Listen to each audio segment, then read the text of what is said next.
What? I what piece of Thank God for Recom.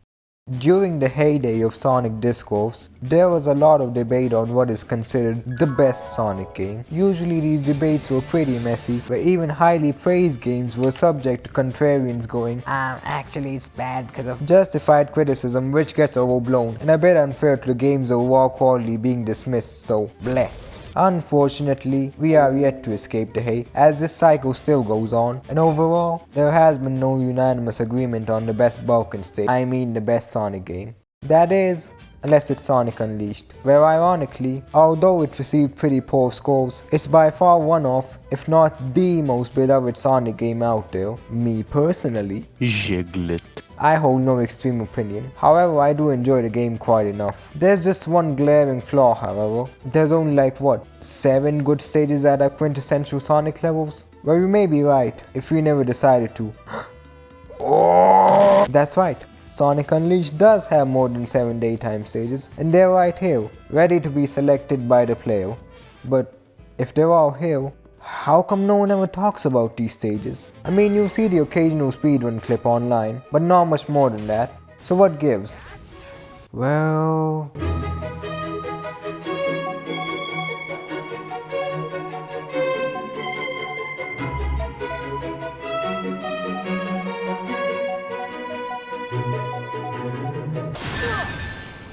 because I don't like them! Okay, that's not entirely true. In fact, I quite enjoy them. They unleash my Sonic in respectful and consensual ways, as they are optional, until they're not.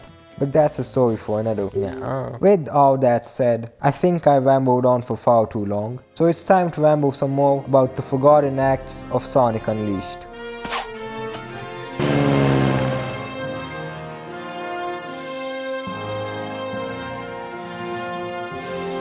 Only the day stages because the night ones are a topic for another.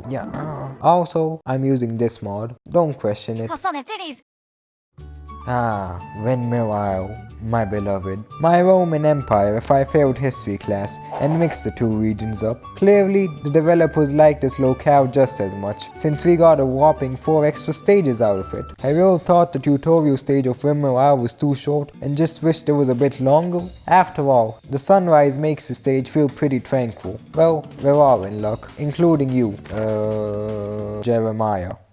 Because Act 1-2 is just that. The level starts right where the original version ended, where you boost through a black and a golden brown version of the Egg Fighters, the latter of which we never see anywhere else besides Act 1, maybe they're immigrants. It then diverges into 2D and I know what everyone's thinking.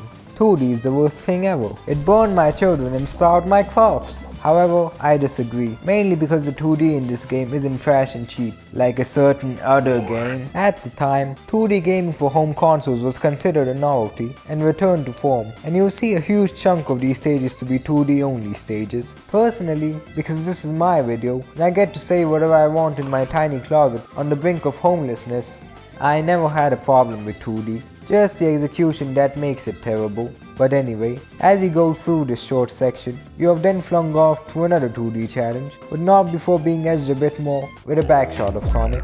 You have to avoid these comically large mallets, otherwise you're then back on the island, until you're launched off once more into another platforming section.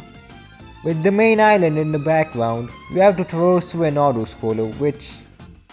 I mean, it ain't no welcome to the machine. I can tell you that much. As well as the spike wall. Honestly, with a view, I would definitely wear a smaller version of this for good luck. Rinse and repeat some stuff and you are flung right at the original start of the level. Clear all the enemies and the pulley lowers to get you up to another gauntlet, although at least they gave you dash panels to clear all of them. Clearly, Sonic Team understands what ecstasy after monotony can feel like. After that, you blitz your way to the goal right where you started. If that's not a take on nihilism, I don't know what is. Man, what a strong start to these levels. I sure hope the other Dash 2 stages are just as unique. Act 2-2 is literally just a harder version of the original. There's not much to say. It tests your reaction times while keeping the original layout in mind. Just don't get hit here or here. Watch out for the stray pipe bomb. Understand that this game wants nothing but the worst for you, and you're good to go. Act 3 focuses on the grind waves, both in 2D and 3D. This is where Unleash Wave Grind physics really shine, because you can go through the whole stage without boosting, and it'll still feel thrilling, as long as you don't care about your rank. I mean, hey, we can't all be Darwinically gifted. The real trick surrounding this stage is knowing when to use your boost to access the upper routes, and each obstacle overcome is met with my favorite sound. I want to hear this play when I'm finally called to heaven. There's also this part where, for some reason, pressing the right shoulder button makes you alternate between these two rails in the wrong animation. Never change, Tonic Scene. My favorite part about this stage is that as it takes place in the sunset, there's a bit of continuity with this cutscene that follows Act 2. It really makes you wonder why they didn't put a bigger focus on the rest of these stages. Alright. Act 4 is a test of the player's reaction time. It's basically just a glorified straight line. Seems simple enough. Just quick step and slide. Except for this part, which I know everyone despises, cause they told me at a big secret Act 4 party that you weren't invited to if you disagree. Ha ha ha. Maybe I shouldn't joke about that. It is deceptively simple. With how fast Sonic can get, it gets a bit unreasonable to expect 8-year-old Jeglet to manage. Say the line, Jack. Kabel. Yeah! But anyway, after a bit of trial and error, several hours worth, speedrunning this stage is extremely satisfying, and even gives you busted kneecaps. And that was Windmill Owl. A pretty strong start to these stages, and basically gives the gist of how these stages will go. From harder layouts to focusing on a specific skill and— Wait. Before you click off because you've had enough of the purple cat, I have to ask you. Do y'all think Sonic would call Lahore the Donkey Meat Zone?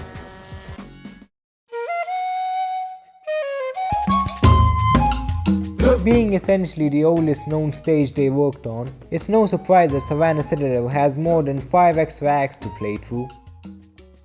6. Act 1-2 has spiked slithered at exactly the places you would expect from these savages. There's this part where I always get shot in the face by this arrow cannon, but at least Sonic is immune to the Kennedy special. There's more spike balls around these swing poles, and especially this wall running section, which, fun fact, you don't need to stay in the middle for. The quick time events are also more challenging. What a fucking— Act 2 stands out for the game's skill check of your drifting ability.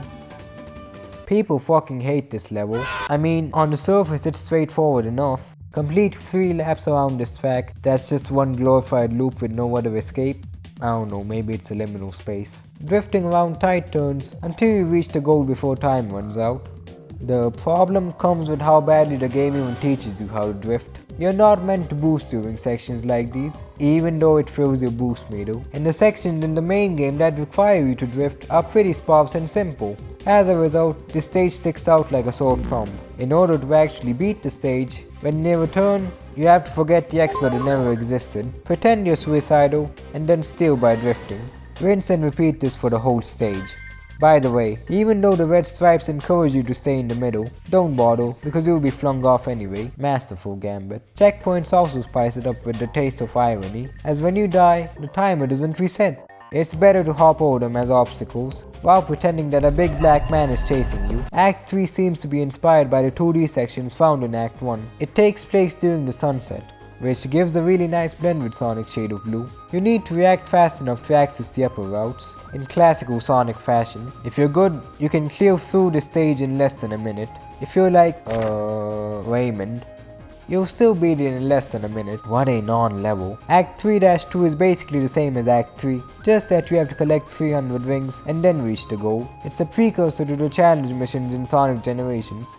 I mean, you could also consider meth a precursor to ADHD meds, but at least that cures you of being a Sonic fan. And why are you so negative all the time? It's fine. I mean, technically it takes a bit longer to finish, but I question the inflation rates of Missouri if I can net 400 rings this easily. This level also loops similar to those Bowser Castle stages in Mario, where you have to take a specific path to reach a goal.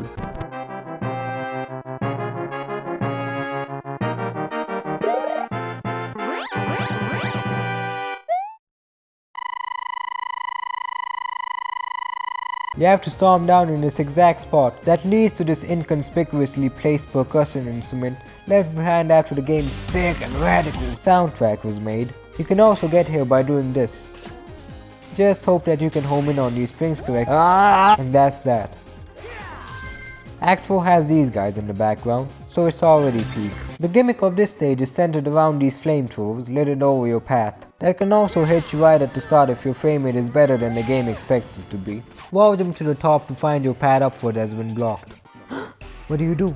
Well, you go to the pit on the right and storm down to the switch, while also getting hit because the game hasn't taken its pills. You then wall jump back up between these flamelets. Aww, they're so tiny. The timing of all this is pretty strict, so don't use the stomp because this is not your beloved Sonic Generations, idiot. Swing across these poles and you're close to the end. Have you ever wondered what these zebras sound like?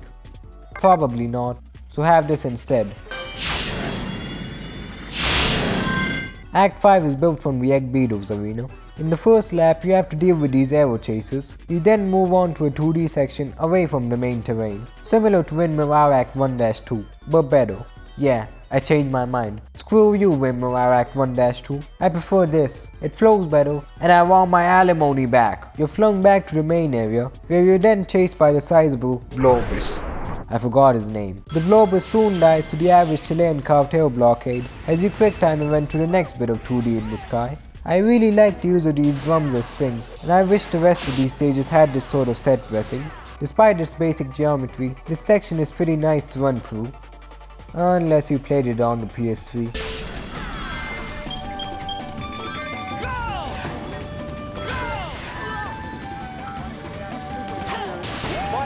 Uniquely designed to support massive data processing required for digital entertainment. Back on the main road, your ears get impolitely touched by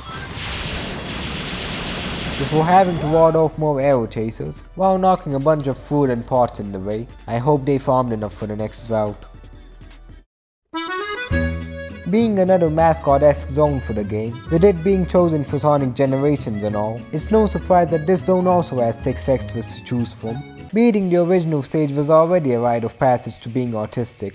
On the other hand, Act 1-2 is a hard as balls stage to crush your nuts with. This stage has it all. Spikes in places you only have half a second to react to, a lot more enemies including these little pieces of scrap that I despise, a lot more going on during the arrow chaser sequences with explosions predicting the future, and jump selectors that bait you into traps or spit you out immediately upon interaction unless you press a button. And sometimes the game doesn't even register any inputs because well, it's just a bit special. This stage is the -2 stage that I think of when they're brought up.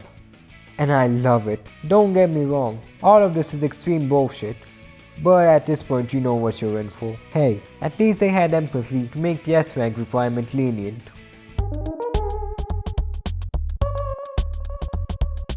This stage isn't that bad when you come to terms with getting hit a bunch. However, the real fuck you die moment for me is Act 2. Abort this level. It's another 2D side-scroller, with you running between the ceilings of whatever architecture limits you, going a few laps around the stage with different challenges laid out at each lap. Sounds straightforward, until you're hit with how Sonic actually controls in this game. Fine, he controls well at high speeds. He also controls alright for slow platforming. But between those states, oh my god, they hit the pull cover. I feel stupid because of how many times I've died from dumb mistakes. I probably am because I keep falling for the exact same traps in this stage. Evidently, I need therapy. You wanna continue holding down the boost because that's what you're taught to do? Well, too bad, you just fly off. You wanna feel good and continue homing attacking these enemies to keep the flow going? Well, tough luck because the timing on this electric spinner will be off and you'll plummet to your death. And once you accept the fact that you just suck at this game, you begin to improve. With every death, you know a little bit more about this level, where all the traps are, what moves to pull off at what time to skip bits of the level, how to get that glorious S rank. And you still get screwed over because your inputs don't register. With how cool Act 2 was, I expected 2-2 to be a lot more difficult, but to be honest it feels a lot better. You start off with no rings, as you homing attack from one balloon to the other, but don't home in on these guys, they're bad for your self-esteem. You're then transported to a short 3D section where you get to dodge these bombs in your way. Very cool. This level might be one of the few that isn't strictly 2D or 3D. What does grasping for straws mean? This level has a lot more restraint in throwing you off to hell, Birmingham below, though you still have to pay attention to what you're landing on. These barrels can be unlucky at rare moments. Yeah, fun level, cool. Where's the garbage? There's the garbage. Act 3 is a unique one in that it's not a traditional get from point A to point B stage with a gold ring. Adventure fans eat your heart out, for they have chow in this game. You go through this small 2D area and find 10 of these guys placed at various spots. For some reason, Curse of Jeglet, this stage was out to get me during my first few playthroughs. There's this lone enemy in the dark here that if you tried hitting him, he can just smack you off the plane of existence entirely. Sometimes I'd miss an input and fall into this comically convenient pit of sudden death. The platform here falls suspiciously fast before you can get to the last chow. The sound these chow make when you find them also isn't very distinctive enough. Unlike in Sonic Generations where it feels like you found a being of hope, here it just feels like collecting a neglectful father's barely conscious children. Overall, this stage kinda sucks. Oh my god! 10 out of 10, and it easily earns the badass seal of approval. Act 4 takes place during the sunset, just so you have the threat of the better half of Sonic Unleashed looming over you. You run around an extension of the quick-step sections of Act 1 for 3 laps, as you launch from bridge to bridge, while throwing egg fighters at these aero chasers who try to lace your path with burning fent and electrostimulation. You get a cool camera shot at this cathedral section. I'd love to frame this. You can beat the level in under 2 minutes. Slap, chop, chop your slap. Slap your chop with slap chop. Yeah, I got nothing. Act 5 is the shortest one by far, clocking at under a minute. You're held high up in the air, so high that you could even touch the clouds. And I like the clouds touching my nuts. You pick a path, either left or right, and start homing in on the enemies. If you pick the right one, it's slightly riskier, but you get to hop on this grind wheel that takes you to a faster upper route. The left one takes you to a lower route, but you do get to see these green enemies that I don't think you encounter anywhere else in the day stages. The next segment is a few light speed fills, and then another balloon homing section. Just pray you collide with the one at the end, because then you fall down to your death. Except not, because you can clearly see that I'm walking in what I now realize might be the segment from the original level. No, I love continuity.